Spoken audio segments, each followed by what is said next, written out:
ഇത് കണ്ടുകൊണ്ടിരിക്കുന്ന ആൾക്കാരിലെല്ലാം 90% ആൾക്കാരും ചിന്തിക്കുന്ന ഒരു സംഭവമുണ്ട്. സ്നേഹം, പ്രണയം, പ്രേമം ഇതെല്ലാം ഒരർത്ഥവുമില്ലാത്ത സംഭവങ്ങളാണ്. ഇപ്പം ഒരു ഫിസിക്കൽ അട്രാക്ഷന് വേണ്ടി വല്ലെന്നുണ്ടെങ്കിൽ ഒരു പ്രാവശ്യം ഫിസിക്കലായിട്ട് ഒരു അട്രാക്ട് ചെയ്ത ഒരാളെ നേടാൻ വേണ്ടിയൊക്കെയാണ് ഇപ്പോൾ പ്രണയത്തിൻ്റെ ഇപ്പോഴത്തെ ഒരു യുഗം പോകുന്നതെന്നൊക്കെ പറയാറുണ്ട്. പക്ഷെ അതൊക്കെ ഒരു 2% ആൾക്കാരിൽ മാത്രം, അല്ല 2-5% ആൾക്കാരിൽ മാത്രം ഒതുങ്ങുന്നത്. ബാക്കി ഇപ്പോഴും ഒരുപാട് പണ്ടത്തെ കൂട്ട് തന്നെ, പണ്ടത്തെ ഒന്നുമില്ല ഇപ്പോഴത്തെ ഒന്നുമില്ല. എപ്പോഴും പ്രണയത്തിന് ഒറ്റ അർത്ഥമേ ഉള്ളൂ, അയാൾ ജീവിതകാലം മൊത്തം നമ്മുടെ കൂടെ വേണം, യഥാർത്ഥ പ്രണയമാണെങ്കിൽ എന്നാണ് പറയുന്നത്.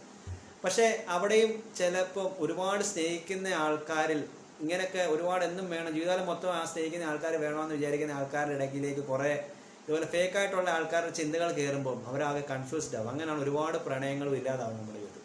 നമ്മൾ പറയുന്നില്ലേ, നമ്മളെ ഒരു ഉറുമ്പ് കടിച്ചു കഴിഞ്ഞാൽ നമ്മൾ ആ ഉറുമ്പ് വരുന്ന വരികൾ, ഒരു ഉറുമ്പായിരിക്കും ചിലപ്പോൾ കടിച്ചു, ആ വരിയിൽ വരുന്ന എല്ലാവരും നമ്മൾ ചവിട്ടി തെച്ചോളും. ഞാനാണെങ്കിലും നിങ്ങളാണെങ്കിലും അത് തന്നെയാണ് ചെയ്യുന്നത്, കണ്ടുകൊണ്ടിരിക്കുന്ന ആൾക്കാരെല്ലാം അത് തന്നെയാണ് ചെയ്യുന്നത്.